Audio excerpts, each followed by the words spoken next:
The Black Panther Party by Dorian Fertel.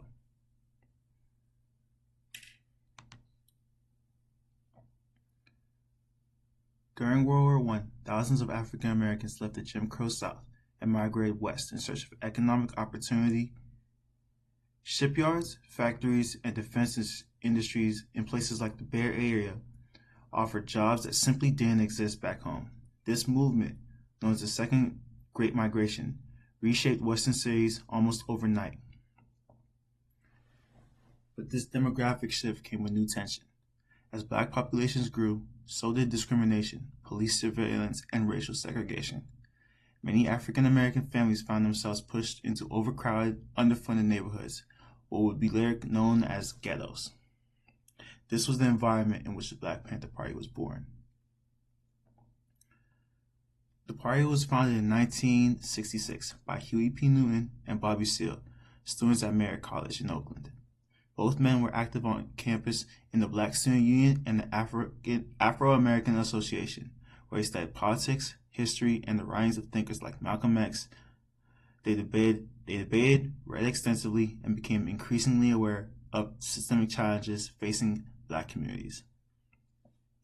Around this time, unarmed teenager Matthew Johnson was shot and killed by police in San Francisco.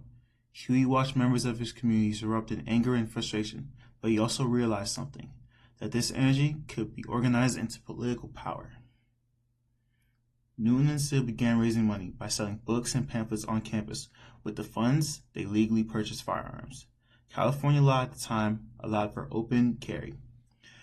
Their idea was simple but radical. They'll follow police around Oakland and monitor interactions to prevent brutality. These police patrols became one of the most recognizable early actions of the Black Panther Party for self-defense.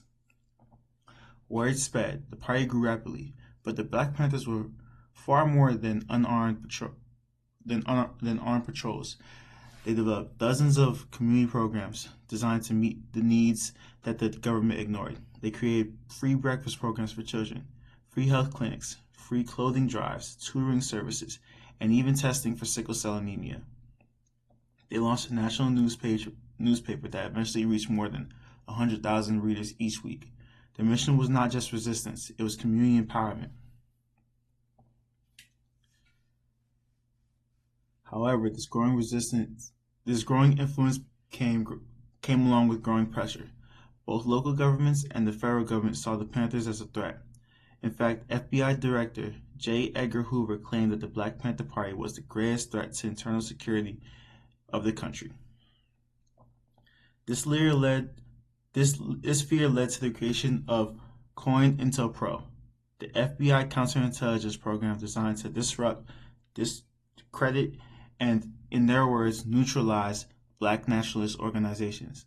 Leaders like Huey Newton and even figures outside the Panthers such as Martin Luther King Jr. and Malcolm X, and groups like the Nation of Islam were also targeted.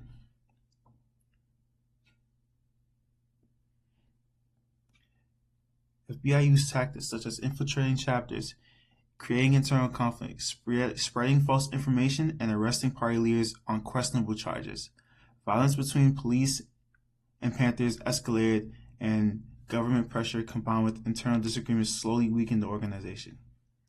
By the early 1980s, the Black Panther Party had largely dissolved, but despite its fall, the impact of the Panthers continues today. They changed how Americans understand activism, police oversight, and community-based social programs. They left behind a legacy of resistance and empowerment and a demand for dignity that still resonates in movements today.